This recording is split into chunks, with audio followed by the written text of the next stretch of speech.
earlier in the week, we talked a little bit about the story, and specifically Glint came up. Now, this led me into a conversation with someone on Reddit about the idea of what if the flameseeker prophecies had never been written.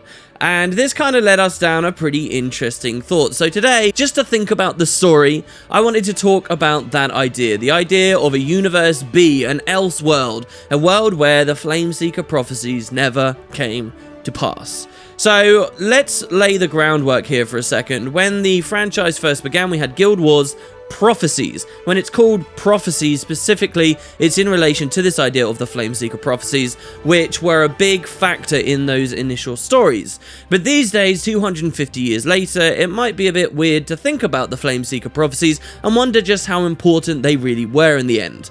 So let's talk about what they are specifically. Well, the flameseeker prophecies are quite funny in one significant respect, and that's that they're self-fulfilling, okay? The core thing to know about the prophecies was this, that Glint wrote that the Masat, one of the existing established races on the planet, would die, would go extinct at the hands of the flameseeker. Someone who would unleash the Titans upon them and annihilate their race. When the Masat found out that Glint had written this prophecy, they took it upon themselves to stop the Titans ever arriving on Tyria. They went to the Fire Island chain, they built a big door over a portal that they saw opening to another realm, and they kept it shut to keep the denizens of that world, that realm, Abaddon's realm, the realm of torment, away from Tyria. The only catch for the Masat was to keep this door, the door of Kamali, powered. They needed souls. And so where did they get these souls? Well, from Critons, from humans. And so the Masat enacted this plan to go to Kryta, to slay humans, get control, found these cultists known as the White Mantle so that they could have a fresh supply of souls to keep this door shut, purely in self-preservation of themselves because of what Glint wrote. Now, because they were killing us and because the White Mantle was so evil and corrupt, that drew the attention of the Ascalonians and some other heroes from Guild Wars 1, which eventually caused us to do the very thing that the Masat were hoping wouldn't happen. It caused us to be angry at the Masat and to open the door, and guess what? To wipe them out. So there's an idea here that Glint may have known all of this, and that Glint really just had it in for the Masat. She didn't like them. Perhaps she didn't like them because she was close with the Forgotten, another of these ancient races that themselves didn't like the Masat because of ancient history, and so she wrote this self-fulfilling prophecy to defeat them. So let's look at a world where Glint doesn't do that. What happens if the flameseeker prophecies don't get written? And actually, it's really quite interesting. So this is all going to be very speculative. Here we are on that Shaman's Historical Guide to Tyria, which is an overlay map of both Guild Wars 1 and Guild Wars 2 together. I'm going to draw on it and talk about some things with you guys here. Now, this obviously does end up going sort of a little into the world of fan fiction, and the more we speculate and the more you see how different this universe B, ends up, the more this Elseworld story, you have to embellish a little bit more, and it's going to start getting twisted based on what you believe rather than facts. But I'll try and keep this as factual as possible, just so you guys can see how crazy different the world is if Glint doesn't do this. So let's start with what I'm calling phase 1, okay? And it's really the start of the story. This would be where it all begins, and that's with the Char up in their homelands, the Blood Legion homelands, or perhaps even off over this mountain range off to the side, the Ash Legion homelands, and so forth. What the Char are going to do at the start of this story is they're going to attack the human nations. The humans at this time are warring with one another and all distracted and racist and don't like each other. So we have the 3 human nations. That would be Ascalon here, Kryta here, and Or down here. And all 3 of these don't like each other and kind of distracted. At this exact moment, the Char are going to attack Ascalon, the Char are going to attack Kryta, and the Char are going to attack Or down below. Now, in our real-world timeline, when the Char attacked Kryta in this way, the Masat swooped in to protect them. Now, the Masat did this. They came to Saul Delesio, who was a drunk. He was wandering in the forest near Kryta. They protected Kryta because they wanted the human souls here to keep the door of Kamali shut. But if they don't care about the door of Kamali, the Masat never come to save the Critons. What does this mean? This means that the Char attack Ascalon, and they succeed. The Char attack Or, and they succeed. But then the Char also overrule and destroy Kryta. There is nothing to stop them. The royal family have fled. No white mantle is founded. Saul does not galvanize the people. And Kryta becomes a Char territory. Lion's Arch becomes a Char fortification. Everything that happens here is now under the hands of the Char. Even more importantly than that, though, this is the most successful invasion for the Char. See, when the Char launch this three-pronged attack, they kind of get stalled for a very long time by the Ascalonians. They sort of lose in Ur, because Ur is destroyed by Vizier Kilbron and nuked and sunk below the sea.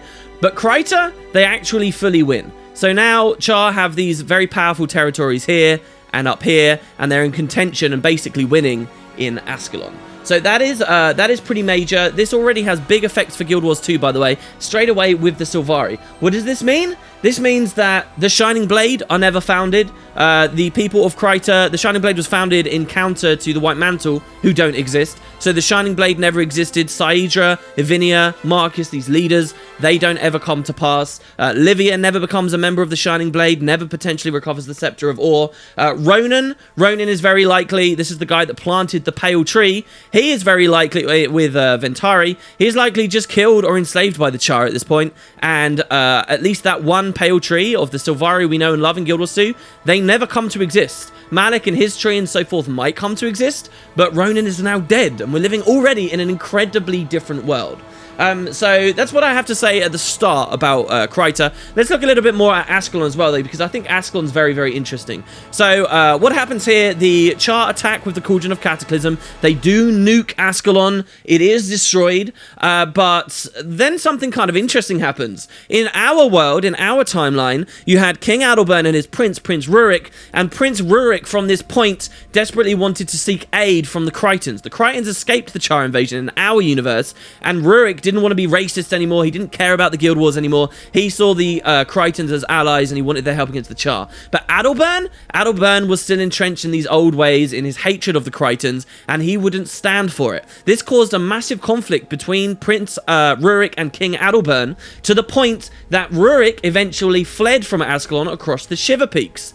Well, in a world where Kryta has fallen, Ambassador Zane of the White Mantle never comes as an ambassador to the people of Ascalon. That conflict between the king and his prince never occurs. These two people stay united, and the kingdom itself stays united. People don't fracture and splinter so that Ascalon is now weaker as some leave with Prince Rurik and some stay with King Adalbern. These people remain the same. Prince Rurik likewise does not die in the Shiver Peaks. Him not dying is pretty big. It means that King Adalbern potentially doesn't fall into madness. So the searing happens, and Ascalon is still pretty much in massive trouble against the Char, but they are more unified and they are potentially more capable of defending themselves in this world. Certain other things do still happen. Althea is still killed, for example, at the hands of the Char, but notably, some other things stay the same. Rurik and Adalbern actually get to rule with Sohothin and Magdair together, and the Guild Wars hero of the original game of Prophecies, characters like Devonna, Sin, Menlo, Aiden, Eve, all these characters survive. But what do? Well, maybe not very much. If Rurik never decides to go to Kryta and ends up leading them into other storylines, these characters, that hero you played in the first game, he just stays forever in Rurik's personal vanguard. So do these other characters, and they serve as his elite squad, and sort of stay unified in this fight against the Char within Ascalon. The Char, who have now spread themselves more thin and have got Kryta to rule over and look at also. This, of course, also means that the Flame Legion are never really undermined, and this is a Flame Legion ran Char unification here. Alright, so let's look at Ur. I already talked a little bit about Ur. So there is another attack that's coming to Ur from the Char. Once again, this is exactly the same as before. They attack. They are coming to the gates of Arar. The people of Ur hate this. Vizier Kilbron has been seduced by Abaddon, and he reads the Lost Scrolls, and he sinks the entire country. So that should stay the same, and this assault from the Char here still fails. This is still tragic, and these humans are destroyed. Now, it's funny. You can go with another interpretation. The more I thought about this Elseworld, this B universe, I got really excited because I started to realize there was a bit of room for Ur to survive. Now, why is there a bit of room for Ur to survive? Well, you can think of it this way. Abaddon was trying to bring about Nightfall at this point in the story. He's trying to bring about Nightfall, and to do this, he needs the Door of Kamali to be removed so that he can get his titans into the world. And so what he did was he seduced Vizier Kilbron in Ur so that Kilbron would recover the Scepter of Ur so that he could control the titans, and then everything would be brilliant. So I liked the idea of, okay, if the Flameseeker prophecies are never written, the door is never created, therefore Abaddon can just get his titans out anyway, and he doesn't need Vizier Kilbron. And so Vizier Kilbron isn't seduced by Abaddon, he doesn't read the scrolls, the Char invade, but the Orions just take it. They take their beating, and the Char come in control of this landmass too, and the Char do really, really, really well here. However, looking much more closely at dialogue from Nightfall, it does suggest that Abaddon deceived Vizier Kilbron and seduced him to believing in his powers and to read the scrolls, because Abaddon wanted to destroy Ur. He didn't just want the Char in control of it, he wanted it destroyed. It wasn't just about the Door of Kamali, and so given all of that information, I actually think in Universe B, Ur is still destroyed as well, but it's an interesting interpretation to look at least. So what does this mean? It means Ur's destroyed, it means Vizier Kilbron becomes an undying lich, and he gets to control all of the dead here as an undead army, just like he did in the main universe. So let's talk about the Fire Island Chain for the final thing in Phase 1 here. The Fire Island Chain is quite interesting because with no door there, with no Masart presence there, with no onyx gate surrounding the caldera of Abaddon's mouth, Abaddon is able to open a portal here right above the Bloodstone chunk, and he's able to just move his forces out. Potentially far earlier than we see in the real universe. Here there is no Masart to stop him, and he's just been pushing titans through into this world for a long time now. However, there is a very slight catch, okay? Now, it seems that the titans cannot be controlled. They will just mindlessly destroy. They cannot be controlled unless someone has the Scepter of Ur. And the Scepter of Ur, at the start of this story, is not actually in Ur, it's missing in Kryta. And so Abaddon's plans kind of stall anyway, in my opinion. The Masar aren't stopping him, and he puts his forces on here, but he can't really do much with the Titans without the Scepter of Ur. So he still commands the Vizier, the Undying Lich, to send his armies of undead to Kryta to recover the Scepter. And that's exactly what we saw happen in our universe as well, but instead this time he's not fighting the White Mantle, he's fighting the Char. There's also the potential here, by the way, that Abaddon doesn't just move Titans into the real world, who are perhaps stuck on the Fire Island Chain, but he could move some of his other forces too. The Horsemen, the Four Horsemen, the Guardians of Kamali could end up coming in at this point as well, and we could see him building up right here, obviously being totally unopposed. So let's move on to Phase 2. Phase 2 would be a little bit further forward in time. This is where it gets even more kind of up to the person's interpretation what would happen. But so now we're living in a world where the Char in Kryta have found the Scepter of Ur, and Vizier Kilbron is trying to take it from them. So this is sort of like an Elseworld version of the same conflict. Vizier Kilbron is attacking Kryta with a ton of undead, but this is the Char this time, okay? And they have just won an invasion, but I personally think the Char would do far better repelling Vizier Kilbron's assaults by the undead, and just as the White Mantle, we saw the White Mantle manage to keep it from him, I think the Char would too. In our universe, the only reason the Vizier eventually got the Scepter of Ur was because he struck a deal with the Shining Blade. But in this universe, the Shining Blade don't exist. They were never in the jungle, they were just enslaved or killed or captured by the Char, and they're not there. So without this opportunity, the Vizier should never be able to get the Scepter of Ur. The Char can defeat him, can repel his people at least. Whether this is the end of the Vizier, whether he's captured and killed by the Char or not, I don't know. But one thing's for certain, I think the Char get to keep the Scepter of Ur. And with the Scepter of Ur, they actually now have power. They have power over the Titans, which Abaddon will not like whatsoever. There's something else as well that's really important to think about here, and that's the fact that this is a Flame Legion ran Char, okay? And who the Flame Legion believed their gods were, who they got their power from, the Cauldron of Cataclysm and so forth before, were the Titans. These are Char that still believe the Titans are their gods, okay? And so what does that mean? The Char have what they consider to be incredibly powerful beings, and they have the means to control them. So I believe that what Abaddon would try to do is seduce the Char into working for him, but I don't think that the Char would have any of that. I think that the Char would recognize that Abaddon is just one of these filthy human gods. He's one of the people responsible for giving them magic in the first place and allowing the humans to wrest control of them in the first place. And I think that the Flame Legion would be a little bit smarter than that. They wouldn't hold over to it, and I actually think we'd be in a world here where it's the Char versus the forces of Abaddon, and the Char actually have some real strength strength here, not just because they've captured all this territory, but also because they have the goddamn Scepter of Ore, and they can undermine any efforts Abaddon tries to make with his own Titans. So Abaddon's going to have to rely on some of his own forces here. So we'll talk about more of that in just a second. A couple of other things to look at as well are the other regions of the world. What's happening in the Shiver Peaks? We haven't talked about it too much. Well, the Norn are doing their thing in the Fire Shiver Peaks, and their role in this story is generally still the same, but there is something different happening in the Shivers now with the Dwarves. The Dwarves are still active on Tyria at this point. All this territory is Dwarven territory, except the main difference here is that the Dwarves are in civil war, and because Rurik's elite vanguard never came to the Shiver Peaks and never participated in all the stuff that Glint foretold, Dagnar Stonepate, the leader of the Stone Summit, one of the factions in this Dwarven civil war, Dagnar is never defeated. He's never killed. And so the Dwarves remain at civil war. Perhaps even the Stone Summit win this civil war. You've got like all these evil powers coming forward here. And that's a big difference in the Shiver Peaks. Another big difference as well, perhaps, is the Crystal Desert. At this time, the Crystal Desert is inhospitable. Nobody is there. The Forgotten, one of these ancient races, are still around, and they have receded to the Crystal Desert. Perhaps they fortify with Glint. Glint is still alive, even though she didn't write the Flameseeker prophecies. And these guys are sort of slowly being surrounded, I guess, by enemies as Abaddon becomes stronger.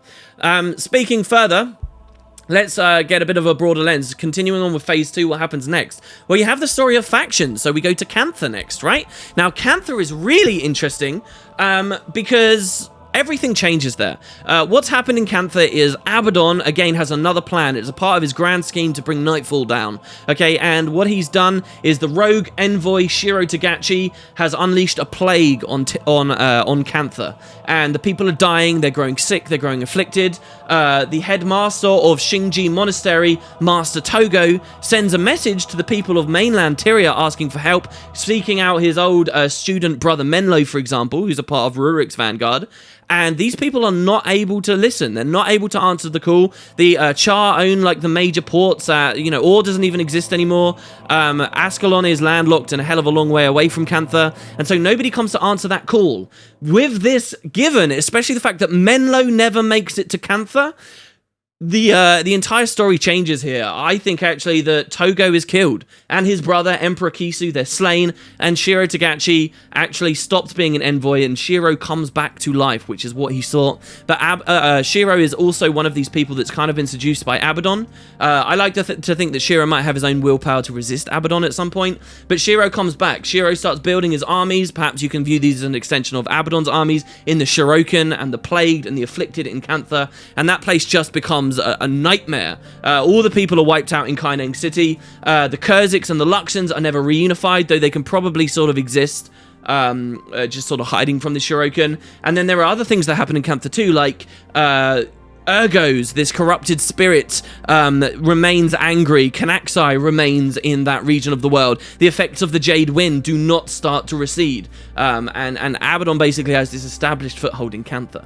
So Cantha's not looking good. Let's look at Elona. So Elona, this is really where the main Nightfall stuff starts with Abaddon, and the last parts of his plan begin. He's been successful in his other plans this time, though. Now, I don't actually think too much necessarily changes in Elona at first. The story of Elona kind of starts the same. Cormyr and Verish Ossa, unwittingly with Cormyr at least, unleash the final stage of Nightfall, and with very little foreign help, it's kind of just the Sun Spears. They don't have the help of the Battle Isles necessarily in the Zaishan. They don't have the help of the Canthans or the Tyrians. The Sun Spears sort of are doing it alone. They're trying to fight the Cornins alone, and that whole story happens again.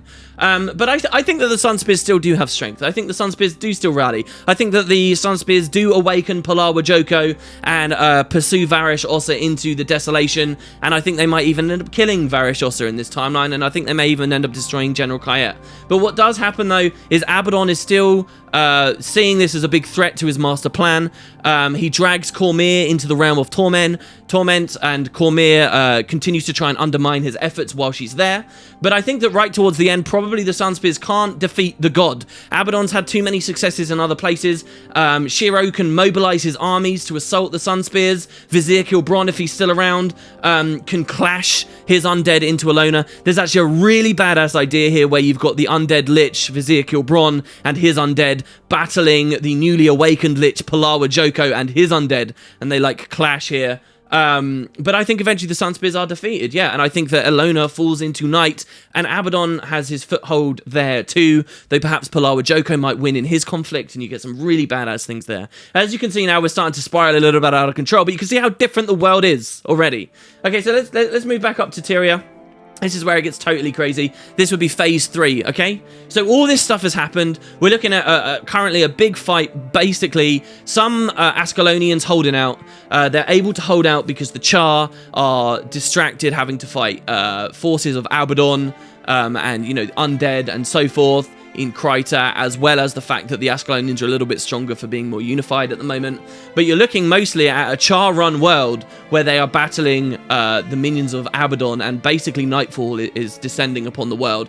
Torment claws are appearing everywhere. Abaddon is making this world his. And at this very moment, earthquakes tear through the land, and guess what's happening? Primordus is stirring. Primordus is rising. The destroyers have appeared. The great destroyer has awoken. They drive the Asura and the Skrit and so forth to the surface. I believe that the Asura could maybe still survive on the Tarnished Coast, as long as there's not too much activity, but it is very close to the Fire Island chain, so they could get attacked quite easily and maybe be wiped out. The central transfer chamber of the Asura is completely overrun.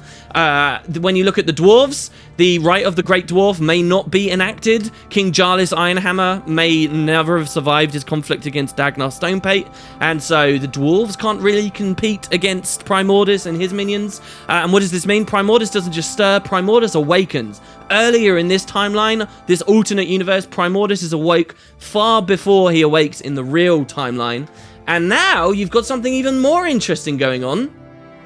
You have Abaddon battling destroyers. Why would Primordus be in allegiance with Abaddon? Not necessarily whatsoever. So you've got like the fiery titans, perhaps. The titans aren't always fiery, battling against destroyers. You've got maybe an answer to what Abaddon's plans to bring about Nightfall was. Abaddon has fortified Tyria now, and maybe it's his people who are fighting against the Elder Dragons, and we've always seen Abaddon as the antagonist, but now maybe this is Abaddon's go at it. This is Abaddon's attempt to stop the Elder Dragons, and who knows how the hell that battle goes. Obviously, Abaddon doesn't just have titans, he has Marganites, he has monoliths, you know, Lord Jadoth can come back, Malix the Unyielding can actually exist on Tyria again in the same timeline as Shiro and some of these other legends that Revenants of today are actually channeling.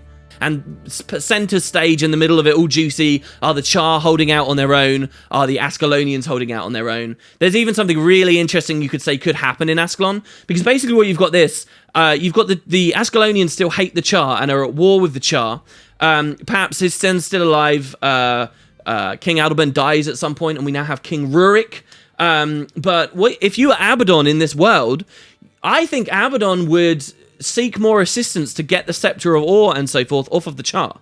And so what I actually think Abaddon would likely do is he would come to the people of Ascalon and say, look, I hate the Char, you hate the Char, I can offer you power to take Ascalon back. And the people of Ascalon survive maybe, but they're sort of seduced to the dark side here, and they actually start working for Abaddon. Maybe Shiro, who's still around as a established general, maybe Abaddon sends Shiro and his Shiroken to assist in this war here. Perhaps Shiro unleashes the affliction and the plague on the Char, and the Char are pushed out, and they're pushed out of the Blood Legion homelands, but by kind of these twisted, dark, evil version of Ascalonians. Though perhaps, you know, that's going a little bit too far. It's totally up to you at this point how this world ends up going.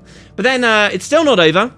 We have this world, we have this juicy conflict of an Elder Dragon versus a god reawoken. What about the human gods, the other ones? The second Exodus didn't necessarily happen. The other gods might not like that Abaddon has such a big presence on Tyria. What are they going to do about him coming back here? Are they going to step in? Are they going to try and fight him like they did 1,000 years ago?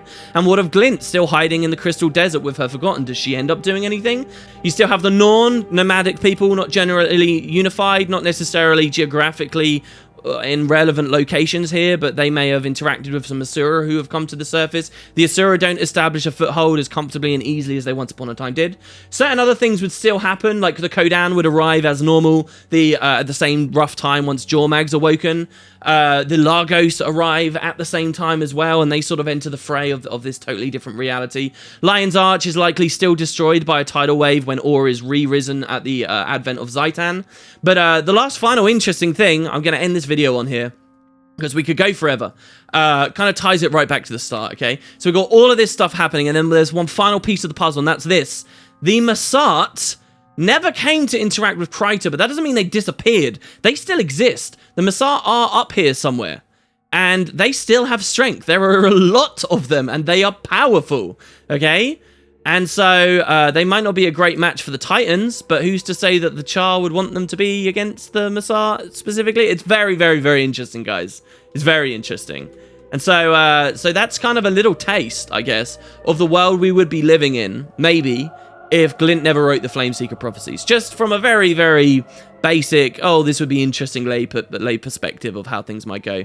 There's other crazy stuff, like if Abaddon took control of Ilona, there's not just the Scepter of Awe, but there's its twin, the Staff of the Mists, and the Staff of the Mists would now be in control of Abaddon, and maybe he'd try to use the Staff of the Mist to compete against the Char with their Scepter. Oh, there's so many great stories. It's fantastic to think about.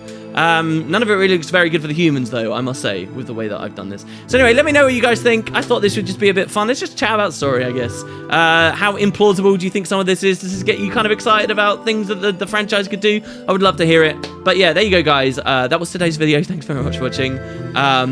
Alternate universe, Universe B. If anybody ever really sat down and did an incredible fan fiction of this, that'd be very, very interesting.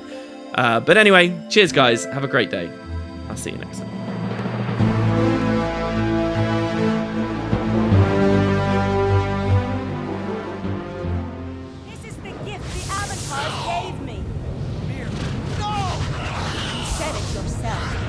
It's about a choice that only a mortal can make.